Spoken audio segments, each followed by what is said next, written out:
अंधेरे की एक फितरत होती है। वो हमेशा अकेलेपन का फायदा उठाता है। अंधेरा उस मौके की तलाश में रहता है जब आप अकेले हों और फिर वो आपके अंदर छुपे हुए डर ढूंढने लगता है।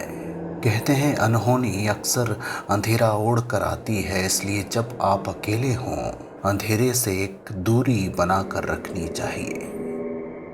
लेकिन यही बात शायद माया को पता नहीं थी। 35 साल की माया अपनी दूसरी शादी के बाद पहली बार अपने घर से दूर दिल्ली आई थी। उसे पता ही नहीं था कि शहर में एक ही बिल्डिंग में भले ही हजारों लोग रहते हों पर फिर भी वो अकेले हैं। अपने हस्बैंड के ऑफिस चले जाने के बाद माया जैसे ही दरवाज़ा बंद करती है उसे महसूस होता है कि कोई उसे घूर रहा है और इंतज़ार कर रहा है माया के अकेले होने का। गली मोहल्ले में पली बड़ी माया को फ्लैट में अकेले रहने की आदत ही नहीं थी। यहाँ ना उसे सुबह के होने का एहसास होता था और ना ही रात के हो जाने का अंदाज़ा। हर वक्त हर समय बस एक जैसी खामोशी और उस खामोशी में अकेलेपन से बोर होती माया। माया जब तक इस घर में अपने काम में लगी रहती तब तक उसे वक्त के गुजर जाने का पता ही नहीं चलता। लेकिन जैसे ही वो दोपहर में सोने जाती सो नहीं पाती। उसे समझ नहीं आता कि आखिर दोपहर में उसे डर क्यों लगने लगता है।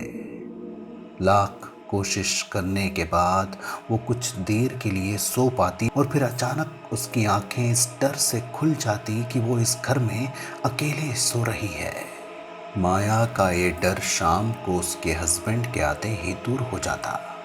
उसे अपने आप पर हंसी आने लगती, लेकिन जैसे ही अगले दिन वो हस्बैंड के जाने के बाद दरवाज़ा बंद करती उसे फिर से लगने लगता कि जैसे कोई उसे घूर रहा है। कई दिनों से नींद पूरी नहीं हो पाने की वजह से आज माया कुछ ज़्यादा ही थकी हुई थी। उसने आज फिर अपने अंदर के डर को वहम मानकर सोने की कोशिश की और थोड़ी ही देर में उसकी नींद लग गई। माया को सोए हुए 30 मिनट हो चुके थे। माया ने नींद में महसूस किया कि उसके हस्बैंड की तेज सांसें उसके कंधे और पीठ से टकरा रही हैं। वो सांसें और तेज होती जा रही थी और तभी नींद में माया को ख्याल आया कि वो तो घर में अकेली है और उसके हस्बैंड तो ऑफिस गए हुए हैं। वो झल्ला कर उठी और अपने पीछे देखा तो वहां कोई नहीं था। उसने अपनी गर्दन को छूकर देखा तो अब भी सांसों की गर्माहट उसकी गर्दन पर फैली हुई थी। माया ने इस बारे में अपने हस्बैंड को कुछ नहीं बताया। अगली दोपहर माया ने तय किया कि वो आज सोएगी नहीं, किसी न किसी काम में अपने आप को अपने मन को लगाए रखेगी।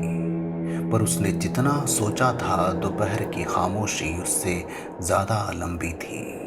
अपने आप को आराम देने के लिए वो बेड पर बैठी ही थी कि उसकी आंख लग गई।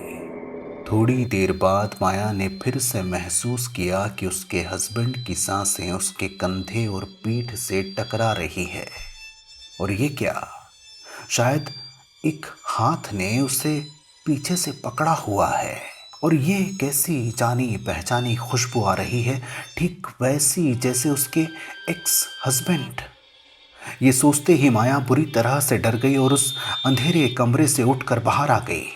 बाहर आकर उसने खिड़की दरवाज़ों को खोल दिया और खुले हुए दरवाजे के पास लगे सोफे पर बैठकर उस अंधेरे कमरे की तरफ देखने लगी। ये फ्लैट माया को उसके पहले हस्बैंड के गुजर जाने के बाद मिला था। अपने पहले हस्बैंड के चले जाने के बाद माया अपने छोटे से शहर में अपने माँ बाप के साथ रह रही थी और कई सालों के बाद उसने दूसरी शादी कर ली और अपने सेकंड हस्बैंड के साथ यहीं दिल्ली में रहने लगी।